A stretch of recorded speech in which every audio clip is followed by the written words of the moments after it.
Massive hot stars have a much more dramatic and much briefer life than the sun's. But let's begin by considering the biography of our sun, starting some 5 billion years ago, when it formed out of the mother gas between the stars.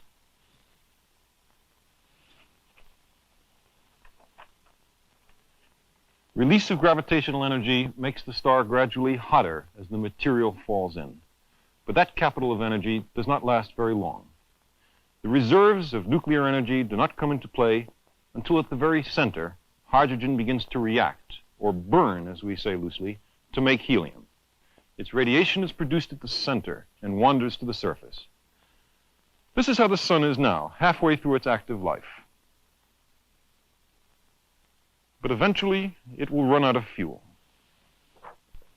At the center, it will begin to burn hydrogen further out and swell into a red giant. Then the center becomes hot enough for helium to react. The star is burning its ashes.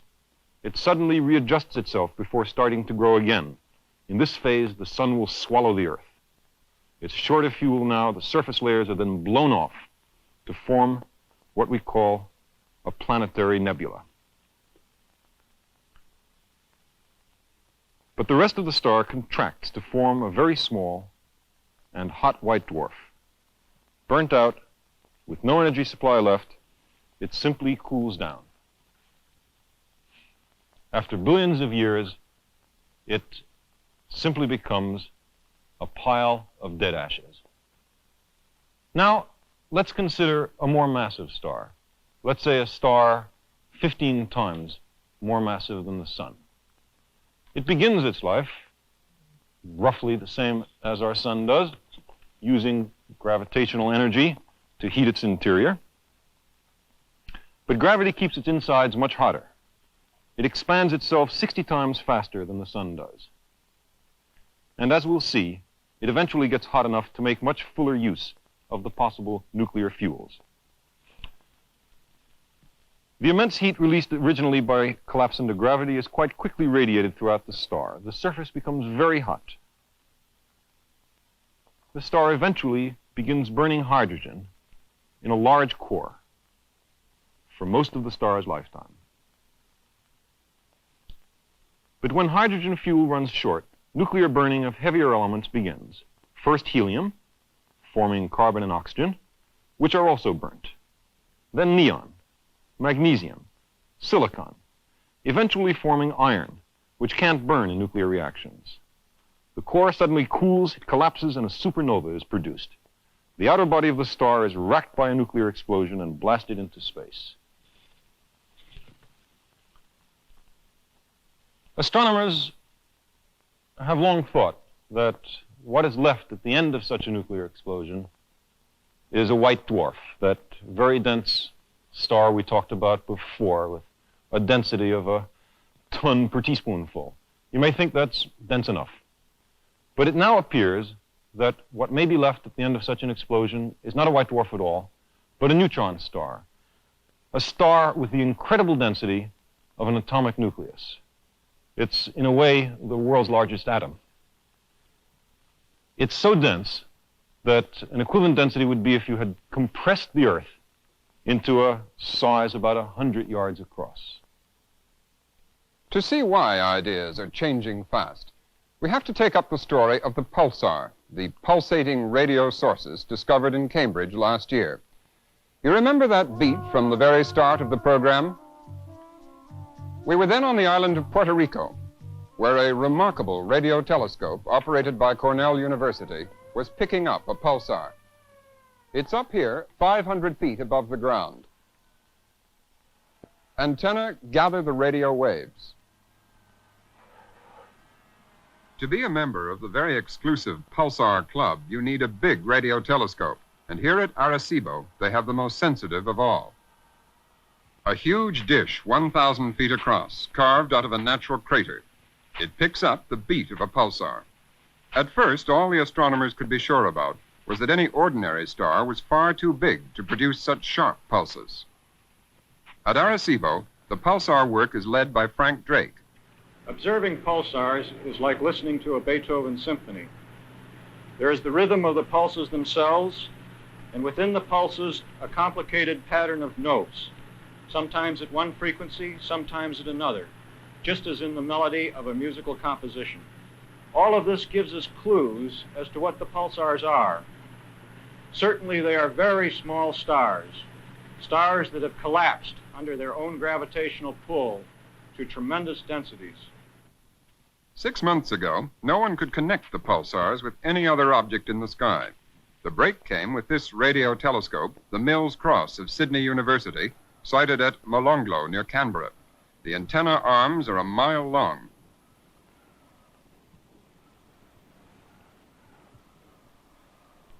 It quickly outstripped all other observatories in its tally of pulsars detected, but one of the earliest it picked up was exceptionally important. It was also the first success of the ace Pulsar Hunter, Michael Large. I usually come to the site here from Sydney, a distance of 200 miles, by car. And on one occasion, as I was driving down, I had a very strong hunch that I should set the aerial to declination -46. These charts run for a period of 3 hours. And to avoid losing a minute of possible observing time, I set up a bed in the laboratory and woke myself up every 3 hours. It's terribly difficult getting to sleep when you know you're going to be roused in 3 hours' time. I did this every night, and I was observing in the day too, of course, for 2 complete days and nights. And by the end of that time, I was feeling desperately tired. I felt as if I'd been at it for 2 weeks. And then, about 7 o'clock one morning, just before breakfast, I discovered this record on the chart recorder, my first pulsar. I was cock-a-hoop about this, and without further thought, I rang up Professor Mills, my boss, in Sydney and told him about it. He was pleased, of course, but later on in the day, he rang me up wildly excited. I hadn't realized it, but this pulsar of mine was situated very close to the center of a supernova. Bernard Mills in Sydney immediately passed the news to Tommy Gold at Cornell University. I, too, was wildly excited when I heard of this discovery. Mills sent me a telegram. Here was the connection between supernovae and the pulsars. A most important connection, which became even clearer when the 300-foot dish at Greenbank in West Virginia picked up pulses from the direction of the Crab Nebula. The big dish at the National Radio Astronomy Observatory detected a pulsar among the remnants of the exploded star, but it couldn't track it to measure its pulse rate. The Green Bank astronomers asked their colleagues with the 1,000-foot telescope at Arecibo to lend a hand.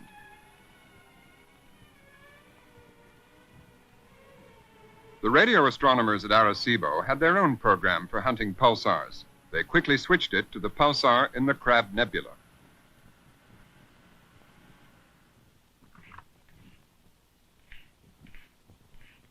Records of the radio emissions from that part of the sky were analyzed.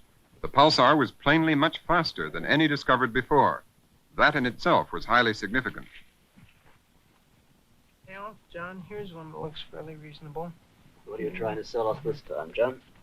Well, this one is in the right place on both the channels, and it doesn't show the interference spike, which would be over about here if this was nothing more than interference.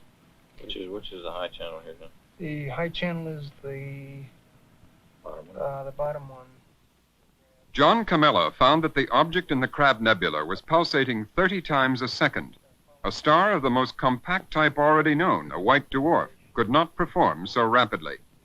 The Arecibo astronomers also found that this pulsar was perceptibly slowing down. The discovery gave a great fillip to the theory that pulsars represented a completely new state of matter, a star crushed to the fantastic density of an atomic nucleus, a neutron star. For a year, radio telescopes were discovering new pulsars at an average rate of 1 every 2 weeks.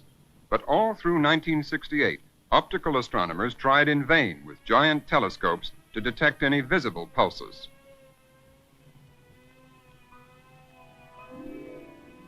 One cloudy night, early in 1969, a small telescope at the University of Arizona's Stewart Observatory scoops the first visible pulsar. Two men who have never used the telescope before, John Cock, an American, and an Englishman, Michael Disney, spot the pulsar in the Crab Nebula.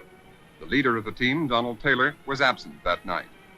By accident, the astronomers left a microphone switched into their tape recorder, thus preserving an unprecedented record of discovery. What you see is reconstructed. What you hear is the astronomers' actual conversation at the historic moment. It's growing! That's it! My God, we got it! That's a bleeding pulse. It is, isn't it? God. That's a bloody good pulse, to me. It is, isn't it? God, go on, just come look at it down here. Perfect. Right. Yeah. Well, that's a bloody pulse, isn't it? Yeah. God, fantastic. That's a bloody pulsar. This is a historic moment. I hope it's a historic moment. What? This is dropping. It's been up around 700 or so. The flashes, 30 times a second, match the radio pulses exactly. One theorist who's always insisted that only the highly crushed neutron stars can explain the phenomenal pulsars is Tommy Gold. What I think happens is about like this. The magnetic field of the star acts like the spokes of a wheel with the neutron star itself at the hub. Any gas that is flowing out of the star will be forced to flow out along the spokes of this wheel. Now, the neutron star can rotate remarkably fast. It could spin about as fast as 1,000 times per second. Therefore, it is not very far from the neutron star itself that the spokes are whizzing around at almost the speed of light. Any gas caught on them will therefore be accelerated to these very high speeds. Now, we understand that high-speed gas moving in this way will radiate, both in the radio band and visible light. And both of these have been seen from the pulsars. The way that the pulses are generated is, I think, in the manner of the light from a lighthouse beacon, where the shaft rotates and the beam of light swings around and causes pulses to be seen by an observer. You can use a so-called neutron star as the center of your model for the pulsars. But for a nuclear physicist, the question is, how do you get a neutron star to operate? We don't know enough nuclear physics. For Willie Fowler and other experts, the idea that pulsars are neutron stars is a source of excitement and controversy. Here we're at a gathering of leading astronomers from all over the world in Dallas, Texas. There is plenty to argue about. One of the visitors comes from Moscow, Joseph Shklovsky. Jeffrey Burbage is an English-born astronomer, now at San Diego. Physics is uncertain. Even the nuclear physics is uncertain because the densities are several times what we can observe in actual nuclei. In fact, they can be 10 times as much. There must be neutron stars. And last year in Cambridge, you were writing a paper that said there could not be neutron I never stars. finished it, John. I never finished it. It's caught up with Yeah, but you always have to go this way. But the point is that it's got rotation in it, and therefore what you're really looking at is something which was formed in a rotating medium. So if you take a large object collapsing and it rotates enough, then you go back to the old argument that we had, that maybe it breaks up. How can you be sure that the residue of a violent explosion, for example, is a neutron star? Perhaps it's a white dwarf. Perhaps the residue doesn't get to the densities that are necessary for a neutron star. So what's happening with the aerial now? Well, we don't know. The girl who started all the fuss about the pulsars, Jocelyn Bell, was a research student at Cambridge, England. And look more closely over a further area. She's now married and revisiting her former teacher, Anthony Hewish, at the Mullard Observatory, where she first noticed unexpected pulses from the sky in August 1967. When they reappeared that November, Hewish led the all-successful investigation. I think now they are, Tony, because when I left, it looked as if they were going to be white dwarfs of some sort. That was October. Well, the interesting thing is that John Camella at Arecibo has picked up this Crab Nebula pulsar flashing 30 times a second. Yes, that's fast. It's very fast. In fact, it's flashing so fast that it would fly to pieces if it was a white dwarf. So I think we can forget all about the white dwarfs and concentrate on the neutron stars. And are neutron stars going to satisfy all the other peculiar things, all the other peculiar properties? Well, it's going to be a bit of an uphill slog for the theoreticians. This is the first real evidence that neutron stars exist. The Crab Nebula has yielded its greatest secret. Since the discovery by the Stewart Observatory, we now know that at the heart of the cloud, a star long known in photographs is flashing 30 times a second. It is the one in the middle of the circle, the most astonishing star ever discovered. And there, at this moment in astronomy, the mystery rests.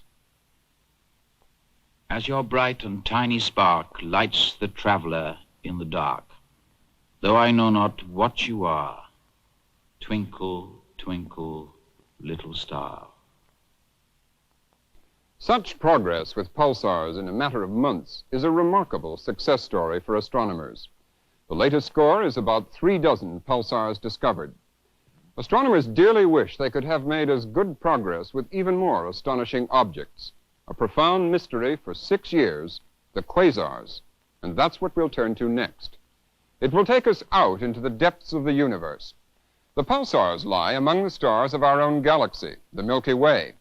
The quasars are much farther away, out in the realm of the other galaxies.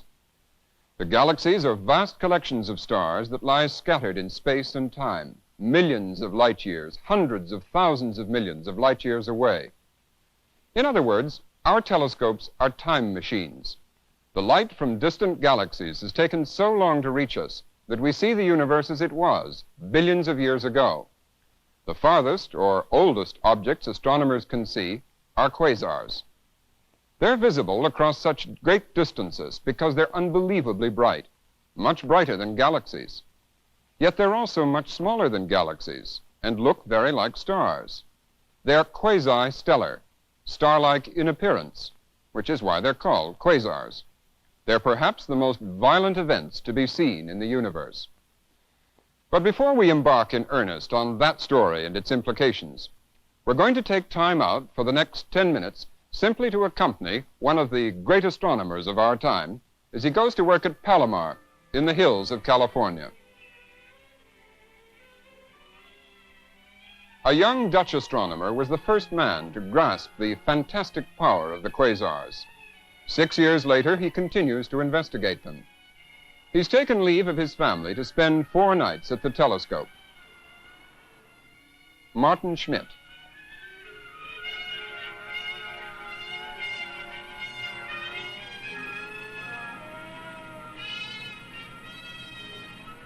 I got interested in astronomy when I was about 12 years old.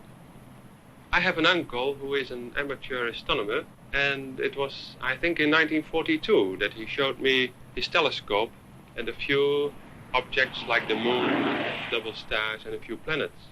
He told me at the time that I could construct my own telescope by using 2 lenses, one with a long focal length, one with a short focal length, and mounting them in a tube. When I came back from the holidays, I did that, and I wrote him, said, build this little telescope, and what should I do with it? He then advised me to buy a little book about things you could see in the sky, and this is really how I got started in astronomy. As an amateur astronomer, I had never a telescope that was larger than 2.4 inches. Obviously, this is quite a change, and it is certainly a privilege to be able to use the largest telescope that exists.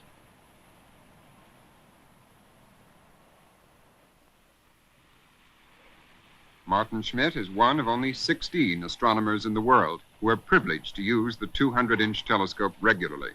Others may be admitted as temporary visitors. For 20 years, the Palomar telescope has been the sharpest eye on the universe. I remember when I came into the 200-inch dome for the first time, some 10 or 12 years ago, that I was deeply impressed with the telescope, and I stood in awe, looking up for about 5 minutes. Now when I come in, I come out of the elevator door, I go to the Cassegrain observing cage, and I now realize that I sometimes don't even check whether the telescope is there or not. Well, the weather looks fairly good tonight. I'll give you the coordinates of the objects as they come along. And I think we'll start on a number of 4C objects. 4C? Yeah. Okay, fine. The 4C objects that Schmidt is to investigate tonight are visible quasars listed in the 4th Cambridge Catalogue of Radio Sources. He will work in a cage behind the glass, 35 tons of it, that forms the mirror of the telescope, 200 inches in diameter. Not all my colleagues wear a helmet in this cage, but they usually come out bloody.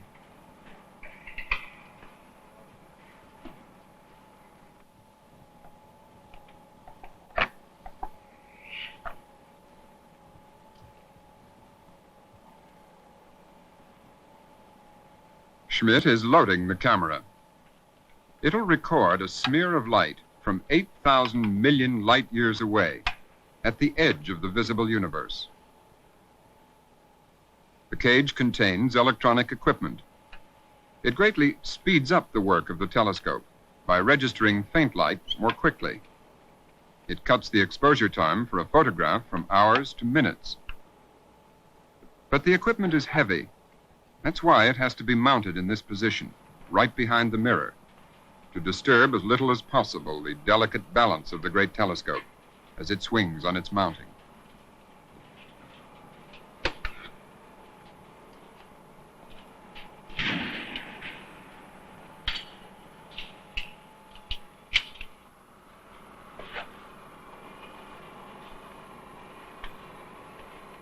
Gary? Hello. Let's go to 4C 25.5. 4C 25.5. 124.58 124.58 plus 25.49.11. plus 25.45.11. 49.11. 49.11. Right. You ready? Yep.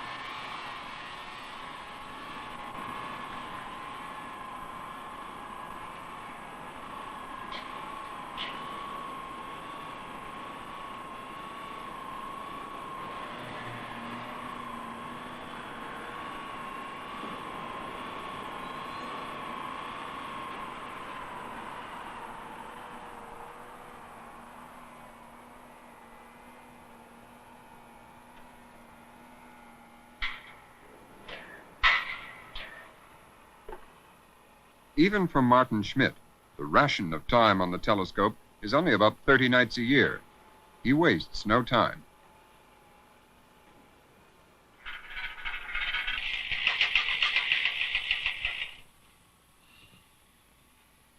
Astronomy is an art as well as a science. The observational astronomer stakes his reputation on his performance at the telescope.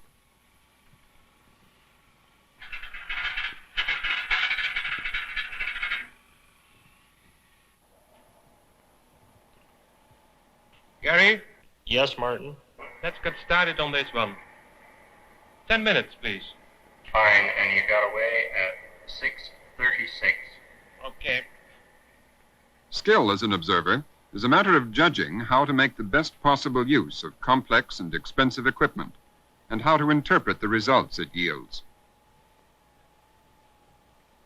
Let me give you the data for this. Fine, ready? The grating is 26. Angle 3130. Grating 26, angle 31 degrees 30 knots. Slit 8/80. Slit 8/80. Plate 2AO. Plate 2AO. I'll get you the seeing later on.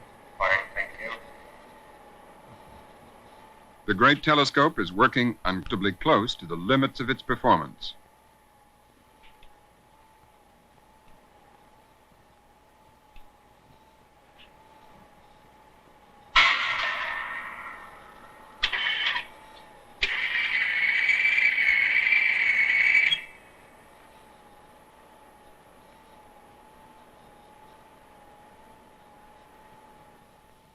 This work requires concentration.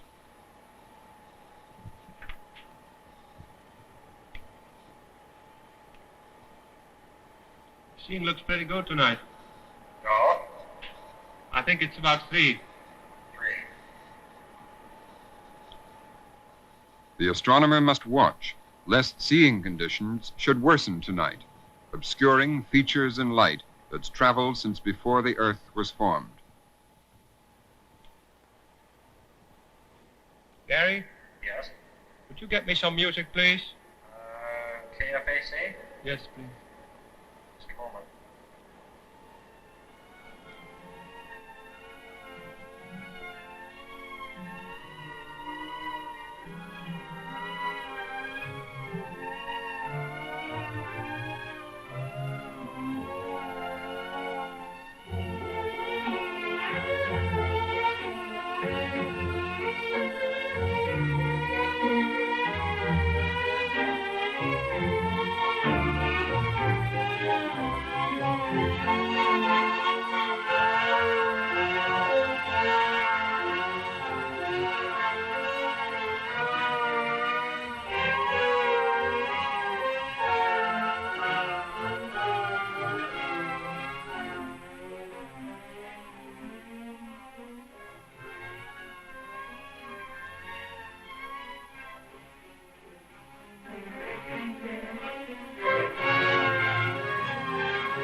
Look how the floor of heaven is thick inlaid with patines of bright gold.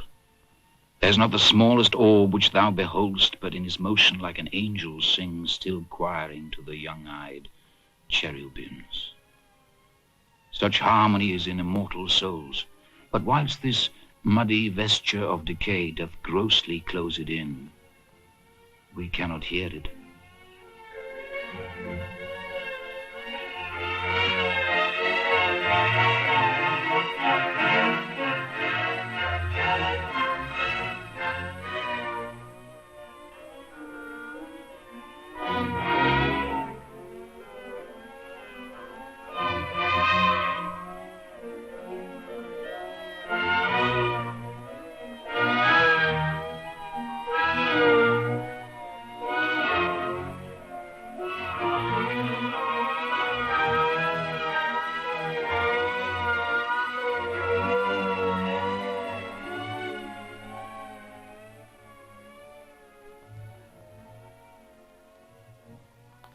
On those 4 nights, Schmidt took 44 little photographs like this.